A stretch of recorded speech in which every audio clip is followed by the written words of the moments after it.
Myself, Arvind Agarwal from Banner Public School, Pilibhit. Today's topic is application of determinant to coordinate geometry. इस topic को start करने से पहले एक मैं very important example based on determinant एक आपको और एक्सप्लेन कर रहा हूं. See carefully.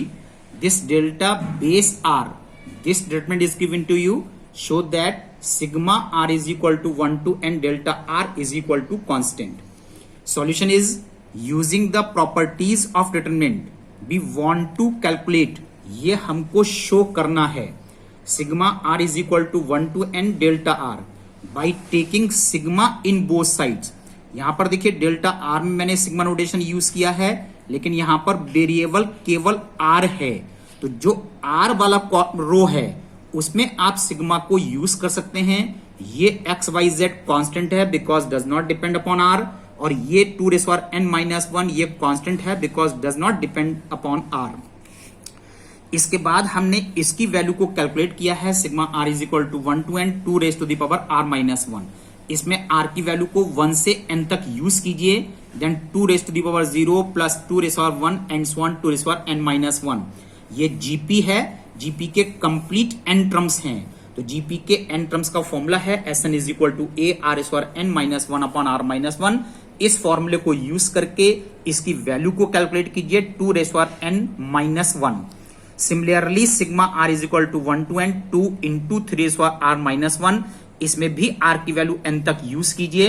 और ये जीपी है. जीपी के n टर्म्स का फॉर्मूला यूज करके इसकी वैल्यू को कैलकुलेट कीजिए. You get 3^n-1.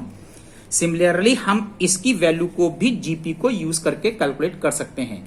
ये तीनों वैल्यू जब आ जाएंगी तो इनकी वैल्यू को यूज कीजिए. Now first row and third row both are identical, और जब ये आइडेंटिकल हो जाएगी तो इसकी वैल्यू आपके पास 0 प्रूव हो जाएगी. Now see I come across the topic area of triangle. That is area of triangle whose vertices are ax1y1, bx2y2 and cx3y3 is given by. Triangle है जिसके वर्टेक्स ए बी सी है, x1y1, x2y2, x3y3.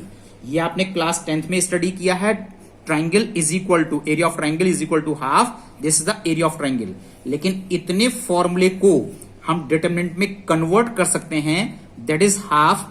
First row is formed by x1y1 1, second row x2y2 1 and third row x3y3 1. या फिर ऐसे बोलिए कि first column में तीनों एब्सिसा यूज करने हैं, सेकेंड कॉलम में तीनों ऑर्डिनेट यूज करने हैं, और थर्ड कॉलम 1 ईच कांस्टेंट रहेगी. अगर आप इस स्टेटमेंट को सॉल्व कर देते हैं तो you get the area of triangle. लेकिन यहां पर मैंने नोट लिखा है कि area of triangle that should not be negative. तो इसको कैलकुलेट करने के बाद अगर इसकी वैल्यू निगेटिव आ जाती है तो calculate absolute value, then get the area of triangle. Now the condition of collinearity of 3 points. ये 3 पॉइंट हैं ए बी सी, एक लाइन में है. अगर ये एक लाइन में है तो कोलिनियर है. तो how can you say these points are collinear? Clearly if these points are collinear then the area of triangle formed by these 3 points should be 0. If points are collinear then area of triangle should be 0. ये आपने area of triangle निकाला है और इसकी value 0 prove अगर हो जाती है तो ये पॉइंट्स यहां पर कोलिनियर कहलाएंगे. Now see equation of a straight line passing through x1y1 and x2y2. एक ये स्ट्रेट लाइन है जो 2 पॉइंट से पास हो रही है, ax1y1 and bx2y2. Now see proof of this expression.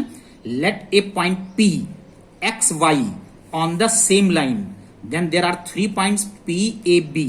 Since P A B are collinear, then again the area of triangle formed by these 3 points should be 0.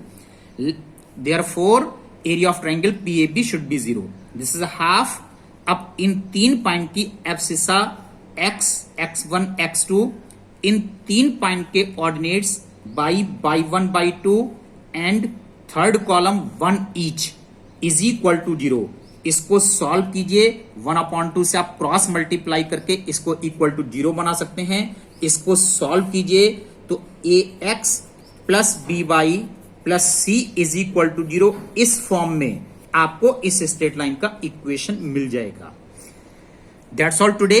Now in homework, today's homework assignments, only 2 questions today I am giving to you from exercise 6.2 question number 53 and 54।